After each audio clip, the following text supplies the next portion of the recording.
Hey, what's up, man? Thad Brown in with Carl Jones. We are talking D1 linebackers and safeties today. Thanks for everybody who checked in.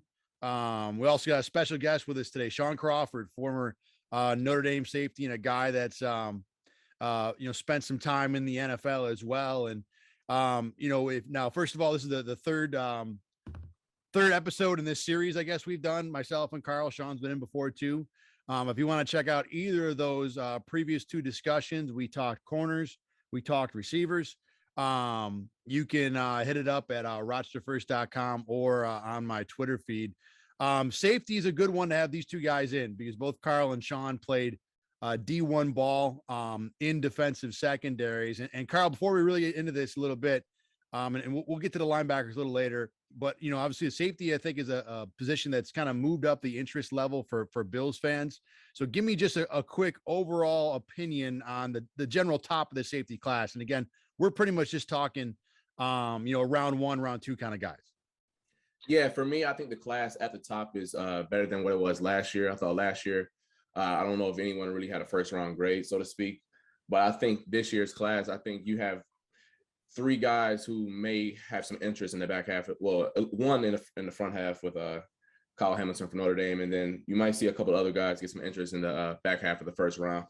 I think it's some guys who are versatile, who can do some things in this day and age in the NFL. We're all about versatility and playing different positions in that back end.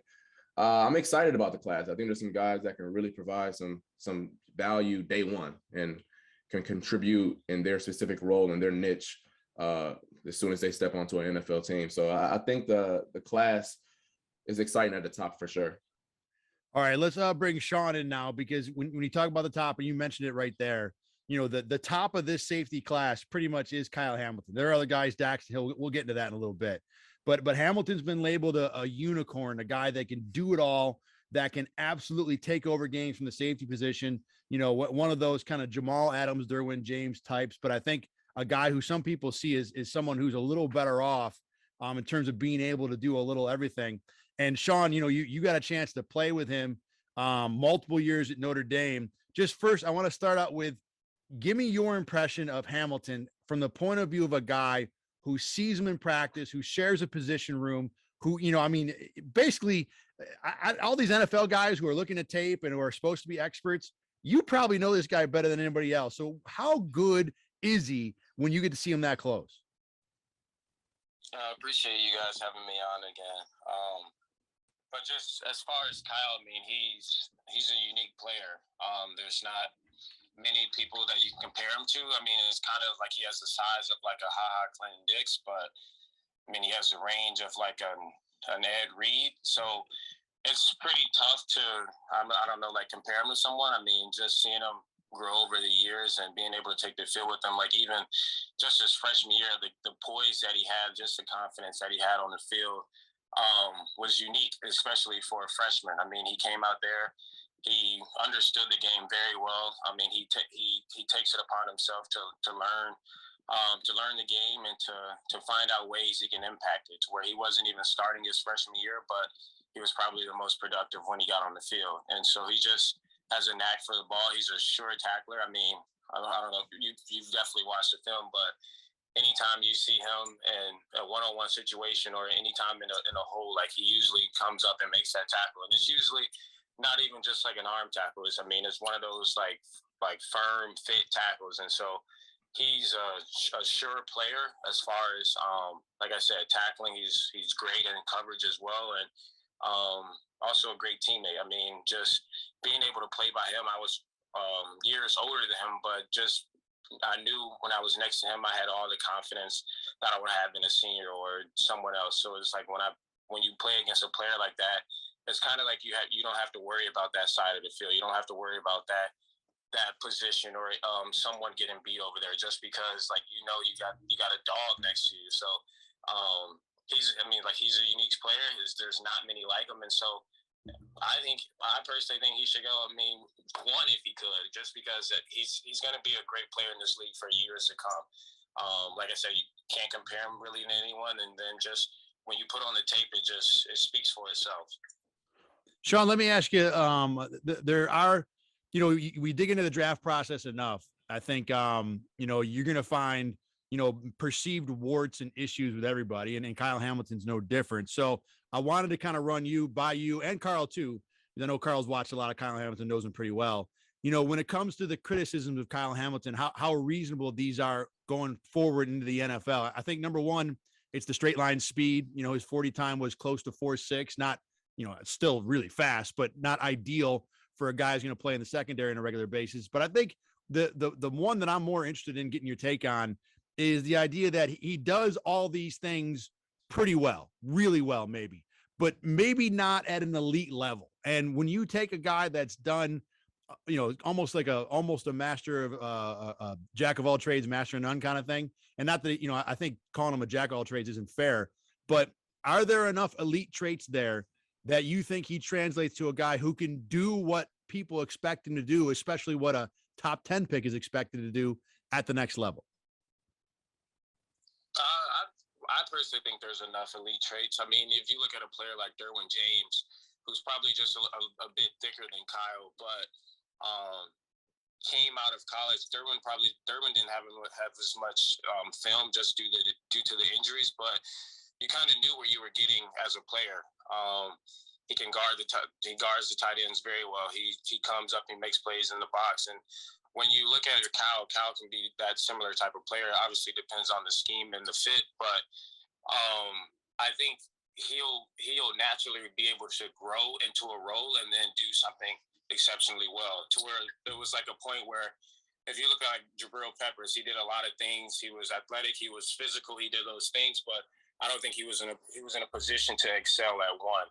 And I think if you can put him in a scheme similar to what the Seahawks do with Adams and blitz him a lot, and you kind of just expose his great qualities, I think he'll be able to just naturally fit into a role. At Notre Dame, we did ask of him. We asked a lot of him.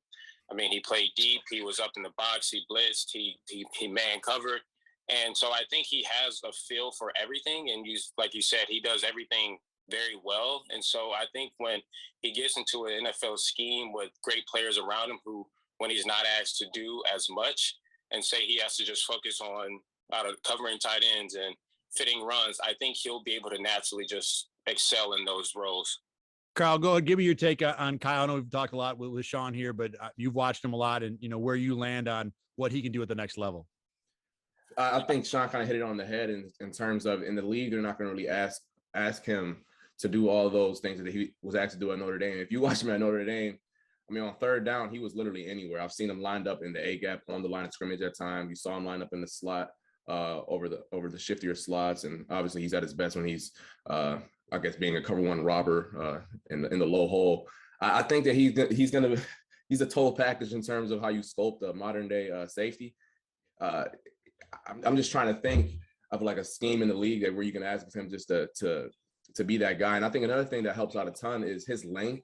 You see a lot of times on film where with him being 6'4", it's hard to throw over and around him. And he used a lot of times where it was a lot of tip passes, a lot of times where he tipped to himself and caught an interception. I think that he's a guy that's going to be one of those ones day one. You're not going to really necessarily ask him to, guard those guys in the slot like a nickel, so to speak. But I think everything else, if you want to sculpt the guy to slow down a Kelsey or a Waller or a Kittle, you want somebody just as big as them. And Kyle is obviously their size, and he can run with them. So he may not be the most electric athlete in terms of his 40 speed, but I think you see enough on film to know that he can make up for it in other areas, just like his IQ, his length, and then obviously the way he finishes at the point of contact. So, I mean, the $1 million question here, from the point of view of an NFL team, considering Kyle Hamilton for a draft, or as has been rumored, on Bill's Twitter lately, maybe the Bills, packaging a bunch of junk to get up high enough to grab Hamilton. And we're talking about a move probably from 25 to the area of number 10. And Carl, I'll let you take this question first. Is he worth it from that point of view? And I think maybe, obviously, like you guys both said, scheme and fit, all that stuff matters, but in terms of the ability of the player and how much he can impact, especially from a position that isn't necessarily high value in the NFL, like safety, is it worth it for the Bills which they probably have to send a first round this year, a first round next year, and probably something else to go up and get a Kyle Hamilton? I think in the traditional word of the traditional thinking of a safety, maybe not, but in this day and age where you're seeing these safeties who are do-it-all guys, I think of a guy like Minka, where in Miami they kind of asked him to do a lot of different things, and then in Pittsburgh they just asked him to just be a traditional safety, and you see, I want to say last year where he almost won Defensive Player of the Year, just how he excelled in that role. I think he's that type of guy where he can hone in on his craft and maybe just day one put him in the low hole and ask him just to rob underneath stuff.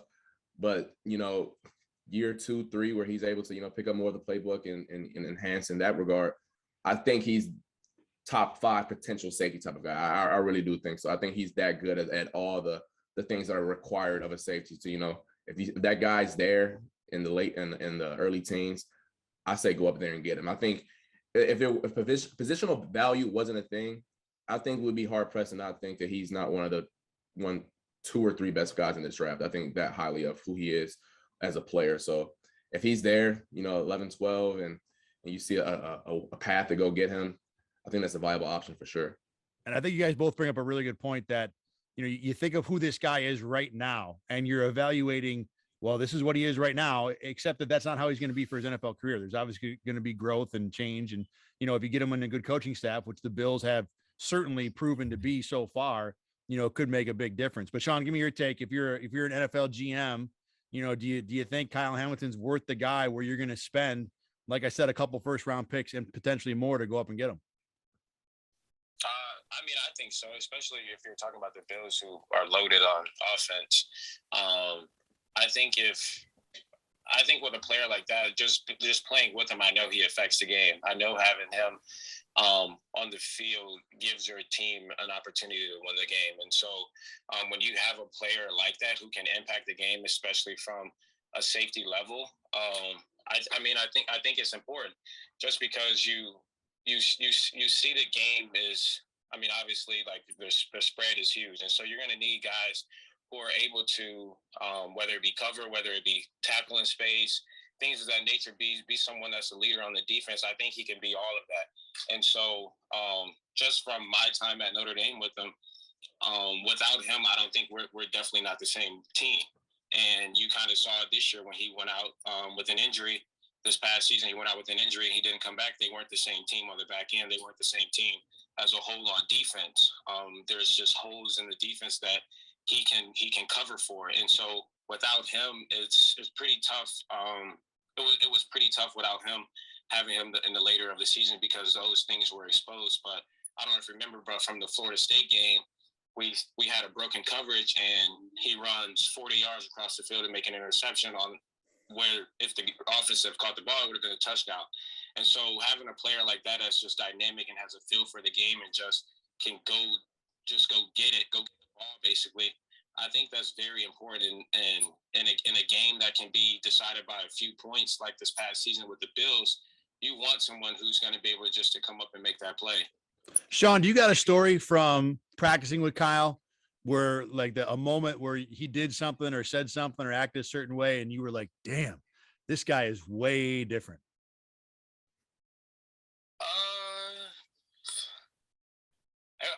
It could have been a lot of things just because I saw myself as that player. And then, so just like playing next to someone like that was very fun just because there was just, I'm trying to think of one.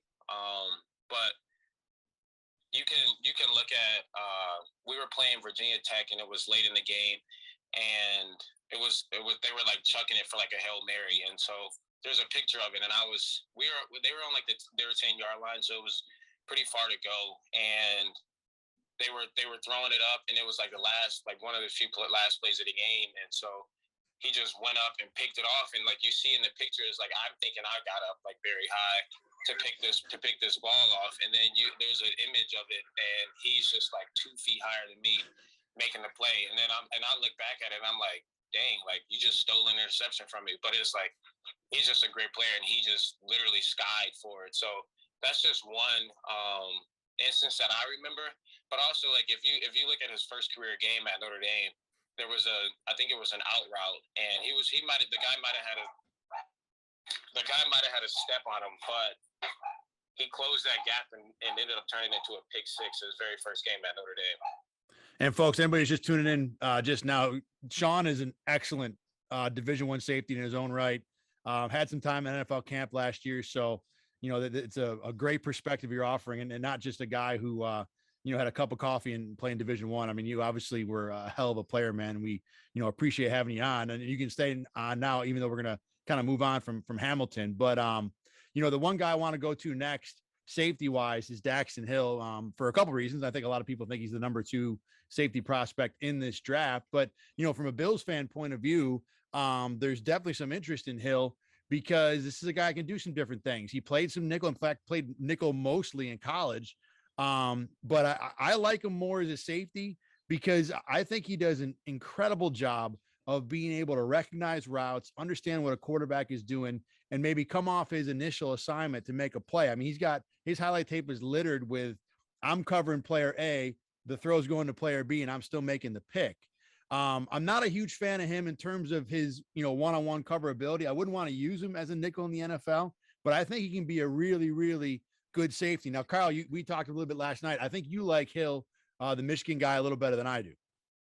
I love him in terms of his versatility. For you said you don't like him as much as the nickel, and maybe not necessarily as a slot corner, so to speak, where you're asking him to play man most of the time. But in terms of, he has a ton of tape where he's coming off the edge as a blitzer from that position, and he's making plays in the backfield. So I'm thinking, okay, for one, he has to be a tough guy to be doing that time after time at Michigan. And also in that defense that they played at Michigan, it required a ton out of what he asked to do. So clearly he's a high IQ guy, and he can handle a ton on his plate in terms of assignments on the defensive side of the ball. But for me, it was the ball skills for one. He may not have come down with a lot of interceptions, but he always tried to make a play on the ball, which is huge in the NFL. You're not going to be able to shut teams down in this day and age because of the way that the rules are kind of set up. But in terms of taking the ball away, I think that's priority number 1 as a defensive back. And he always made a conscious effort to at least try to make a play on the ball. And I think that was very impressive to me. I did have questions on maybe if he could be a deep middle of the field safety, but I think that's the hardest role to play as a safety. And those safeties are kind of rare to, so to speak, just ask a guy to do that play after play. But in terms of a split safety guy, drop down in the box and cover a guy in that regard, or maybe as a too high guy, I think he's really darn good. And I think when we get closer to the draft, you're going to hear a lot more pub about Daxton Hill. I'm okay, from the Bills' point of view, grabbing Hill at 25. It wouldn't be my favorite choice. I could see it. Again, I think the guy's got a hell of a lot of potential as a safety in the NFL. And the Jordan Poyer contract situation has certainly, raised the interest in terms of the Bills potentially wanting to grab a safety in this draft. And Hill, I think down the road could fulfill that role. I think we're going to get into, if he gets picked, people looking at him and saying, wow, look at that. He could be a nickel. He could do, I really think that safety is going to be his NFL limit. And obviously, like we talked about before, the Bills do a hell of a job developing guys, especially in the secondary. So if they're going to draft Daxton Hill, I think you take your personal evaluation and up it a notch. I want to bring Dom in here. Dom's got a question. And Dom, if you want to go back to Kyle Hamilton, feel free, but what's on your mind in terms of safeties in this NFL draft?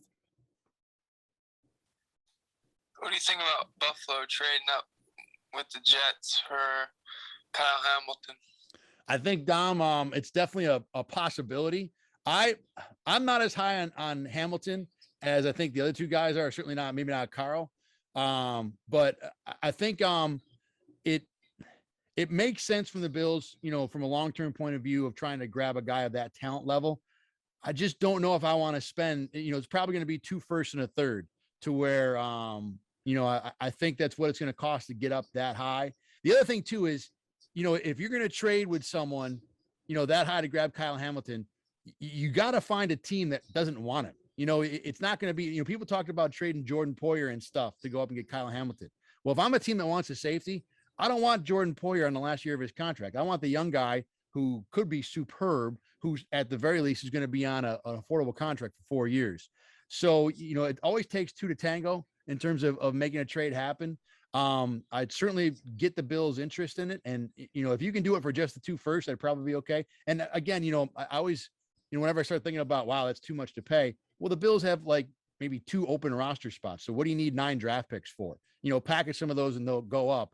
I think in general it's a good idea, but like I said, I'm a little more lukewarm on Hamilton than the rest of these guys, and wouldn't be as excited about it from the Bills' point of view. Carl, give me your take on this. I don't see the Jets making that deal just because I think in the Robert Saleh style defense, I think he's kind of like the ideal player in terms of being able to do it all. I saw what he was able to do with the safeties they had in San Fran, and he coached in Seattle with the Legion of Boom. So I'm sure Saleh really knows how much the secondary play can help out a defense. So I don't necessarily think that he would want to give up for, especially in division, I guess you can say. And I think that would be another issue where I would have trading up to 10 to make that play, just for knowing Saleh's history with DBs and then knowing that it's an in-division trade like that. I don't know if he would sleep well at night knowing that he gave Kyle Hamilton to an in-division opponent. You know, the other thing about it too, I think the Jets are a team, and there's been a lot of rumor that the Jets at 10 are willing to trade out of that. So if they don't want Kyle Hamilton and your price is a first this year and a first next year, that I think would definitely pique the Jets' interest. So, you know, if that's what the Bills offer, and you know, I don't know what the Jets' take is on Hamilton. You're right; he would make a hell of a lot of sense. The other thing with the Jets too is that they just had two safeties in Adams and even Marcus May, who were, I mean, if Kyle Hamilton turns out to be either Adams or May, that's a super successful pick. And the Jets didn't give a second contract to either guy. You know, so they may not have the interest in Hamilton to where they would not, you know, want to make that trade. Dom, you good, man? You got anything else? Yeah, we don't want him. You're on the Jet side, right? Yeah. No. Here's the thing, Dom, about that, and we'll just dive into the Jets offseason real quick. They signed Whitehead and DJ Reed. Whitehead, the safety from Tampa, and Reed, the corner from Seattle. You know, there's a part of me, if you're running the Jets, you go Sauce Gardner, Kyle Hamilton, and be like, you know what, we're done at secondary for like 3 years. You know, so I think that makes some sense from that point of view. But you know, I think if you gave the Jets truth serum, I think they probably have the next year first than almost anybody in this top 10. Dom, thanks for checking in, man. I appreciate it. Good luck to your Jets in the draft as well. Let's move on here to a couple other safeties I want to hit quick. The next two guys on the list this year, I think, are Jaquan Brisker and Lewis Cine. And, you know, real quick, I'm not a huge Brisker fan. One of the things I do, like when I watch these guys, the first thing I'll do is I'll turn on like the highlights. Give me your best. Give me your best 5 minutes. You know, give me your resume. You know, you're applying for a job. You're going to put out your best attributes on a resume. So I look at the highlights. Brisker has like the most average highlights you've ever seen. There's just nothing happening there. You know, it's a lot of wide open, free run blitzes, deflected interceptions to him. There's not much he's doing there where I'm like, wow, look at this guy. Now look, he's solid. I think he does a lot of things well. You know, if you grab him in round 2, probably totally fine. And I think he's a guy that, you know, probably is going to have a long career in the NFL, might never make a Pro Bowl, you know, maybe like a Justin Reed, the guy who the Chiefs just signed.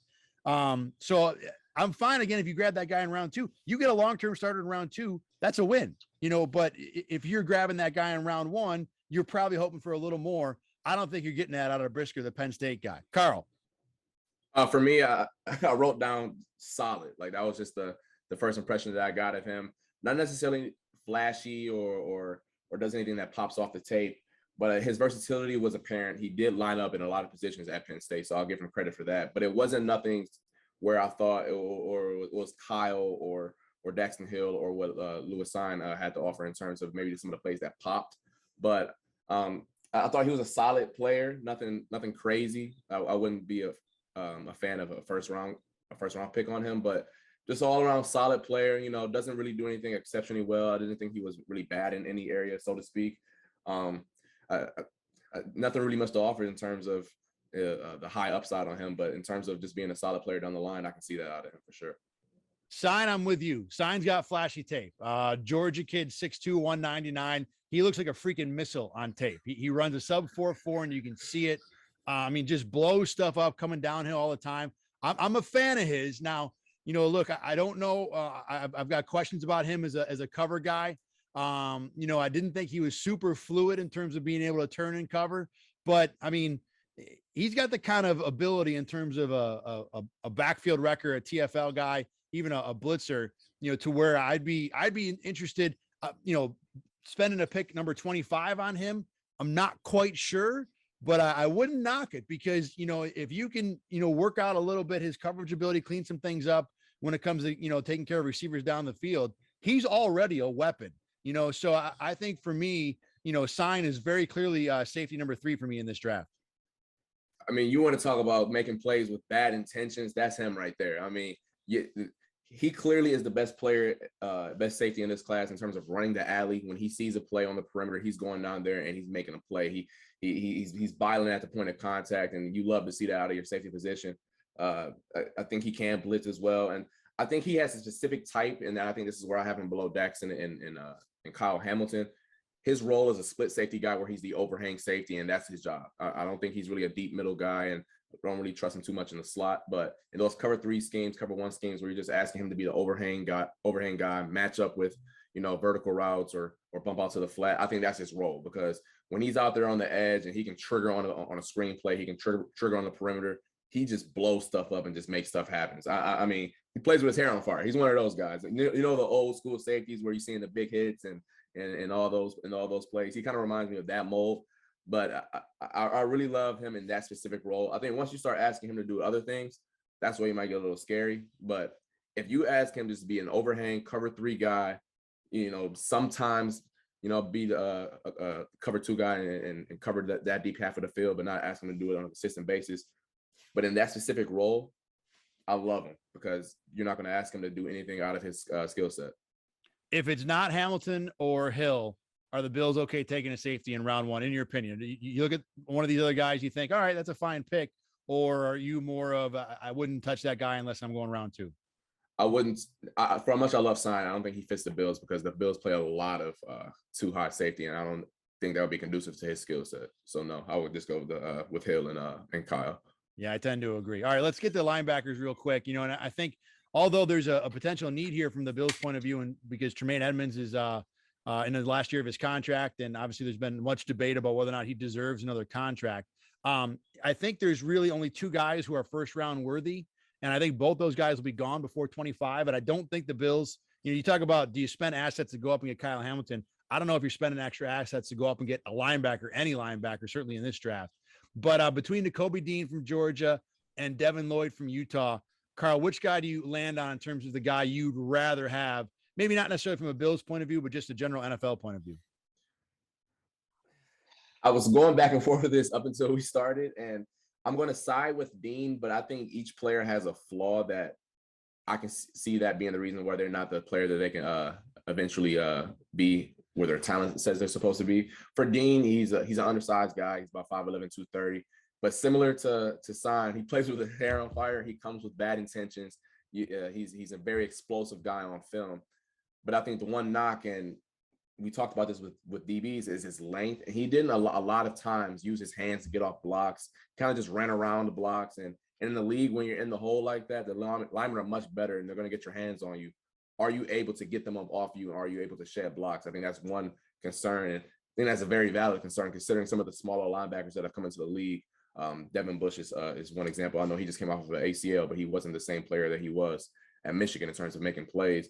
Then Devin Lloyd is a little bit of a different player.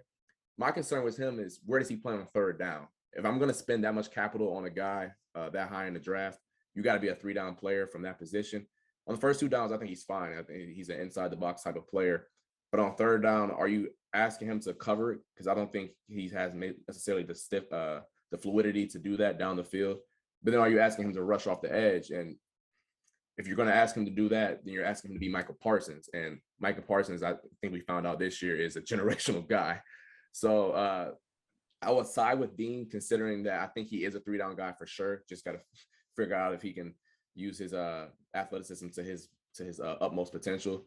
And with Lloyd, I think he's really darn good. I just need to see if he can expand on his pass rushing capabilities and find a way to get home, because I don't think he's a 3-down guy in terms of covering down the field.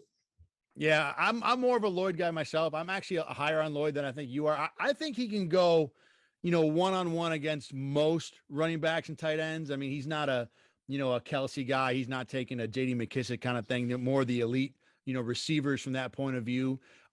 You know, I like the fact, I mean, Lloyd looks like a modern NFL linebacker, and I know that's, you know, very generalized scouting, for lack of a better term. But I watch Nakobe Dean, I see London Fletcher. London Fletcher was great, but London Fletcher was great 20 years ago, you know, 15 years ago. You know, that guy can certainly play now, and I think Dean's going to have a, you know, a role in the NFL. But, you know, I mean, I didn't like him as a tackler, you know, and when your game is, you know, coming in with bad intentions, that's great, but you got to be able to finish, you know, and I think he misses too many tackles for me. He has trouble if, you know, he's a guy when he's not attacking, when an offensive lineman gets to him on the second level, I think he has trouble, you know, shedding those blocks. So I'm not a huge Dean fan. I'm with you on Lloyd in general. I mean, I don't love him. I like him better. You know, I think he's more functionable in terms of this NFL. And I think he can be a cover guy. But certainly not an elite one. You know, I mean, if you're not gonna, you're not gonna get like Matt Milano level coverage ability from Lloyd. I think the fact he's 6'3" helps. You know, I mean, part of what makes Tremaine Edmonds work so well is he's just so damn tall. He changes the angles of trying to throw balls over his head to get down the middle of the field. Lloyd will do some of that, but you know, this is not a round one linebacker draft for the Bills. I don't think. You know, you want to get into round two, talk a little Chad Muma or Christian Harris from Alabama. I could live with that, but this is definitely not a round one draft. I will say this about Lloyd that was very impressive. The dude's production is off the charts. I mean, this past year alone, 22 TFLs, 7 sacks, 4 picks, 2 touchdowns. I mean, that's video game stuff right there. So clearly he has a knack for the ball and clearly is out there making plays. And if you're going to take a guy that high, I need you to be a game wrecker and a game changer. And I think he will provide that perspective. I just don't know what he plays on third down. If he can find a way to either be serviceable at one or the other, I think it's a good pick considering on the first 2 downs. I think he can make plays from anywhere.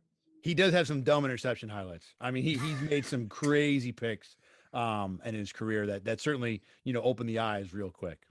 All right. Want to thank Carl, of course, for being in again today. Sean for talking as well. Anybody who missed this, you can catch it again at RochesterFirst.com or on my Twitter feed. We're going to do this again Thursday or Friday. And I think this week we're going to try and knock out some of the defensive linemen. We'll, you know, some of the interior guys, maybe a little bit on the edge rushers. I know it's not going to hit on the Bills' point of view a little bit, but you know, we'll get through that later in the week. So thanks everybody for listening in. Carl and Sean, good talking with you guys again. We'll catch you all later.